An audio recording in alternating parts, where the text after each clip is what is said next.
Okay, guys, now we're going to go over replacing a control board. That, once again, is pretty straightforward, all right? So on the newer units, once again, this is what your control board looks like. This is a smaller control board. The older ones are going to be twice as big. But there's 2 or 3 key things you can tell which one the control board is, all right? The control board has these types of connectors on it. If this is in a larger unit, it's going to be rotated this way, okay? So the control board will be on the top, rotated to the right by 90 degrees. It'll have these 2 connectors on it. It'll have this large connector on it. It'll have one of these dip switches at the top of it or right here, depending on if it's a newer or old version. And then this little green connector will be on the bottom. This board over here is going to be your power board. This gives power to everything in the system. You can tell because it's got a battery on it for most systems. If it's a Keybank system, then this battery will be missing, but you'll just see a white square here. Okay, so this is your control board. Very easy to replace. All you have to do is remove your connectors from it, like so.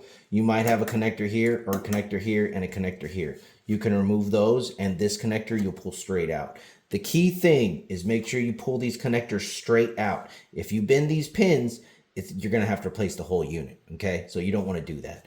Then all you got to do is use your Phillips head. You're going to take these screws out. If it's a larger, older board, usually there are 6 to 8 screws in it. The newer boards only have 4. So just take a look. There should be, like I said, 6 to 8 screws. I'm sorry, 4 to 8 screws. We're going to take this guy out right here.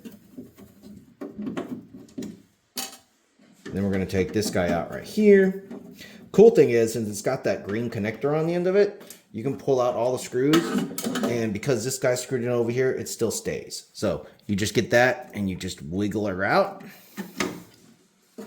Done. Like I said, older board will be longer, okay? Then you get your new board like this. Wiggle her in. Very gently. Then you just put all those screws back in it. Replace your connectors straight on, like I said. Put that connector, this one, these over here. Make sure these 2 connectors go back where you found them. You do not want to mix them up.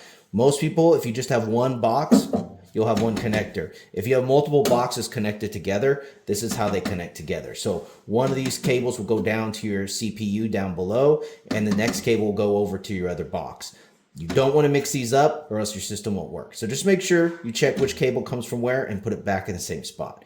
Once you do all of this, you want to check your dip switch settings. Usually you'll have your one up if it's the first box or you only have one box, and then your other one's down. So take a look at your old board that you're pulling out and make sure those dip switch settings match the board you're putting in, okay? If those dip switch settings are off, once again, your system won't work.